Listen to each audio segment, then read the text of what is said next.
Proteins हा शब्द आपण आपल्या रोजच्या आयुष्यामध्ये नेहमीच ऐकत असतो। तर प्रथिने ही आपल्या शरीरासाठी एवढी महत्त्वपूर्ण का आहेत? कारण प्रथिने ही आपल्या शरीरातील स्नायूंची झीज भरून काढण्यासाठी मदत करतात।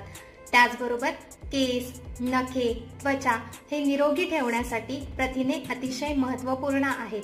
तसेच आपल्या शरीरातील विविध हार्मोन्सची पातळी नियंत्रित ठेवण्याचे काम प्रथिनांमार्फत केले जाते। शरीराला दररोज तुमच्या वजनानुसार प्रत्येक किलोसाठी 0.8 ग्रॅम एवढ्या प्रथिनांची गरज असते। प्रथिने ही मुख्यतः मांस, अंडी, मासे आणि दुग्धजन्य पदार्थ यांमधून जास्त प्रमाणामध्ये मिळतात। त्याचबरोबर सोयाबीन हा प्रथिनांचा सर्वोत्तम शाकाहारी स्रोत आहे। या व्यतिरिक्त शेंगदाणे, डाळी, सर्व प्रकारची तृणधान्ये, ड्राय फ्रुट्स यांमधून योग्य प्रमाणामध्ये प्रथिने मिळते।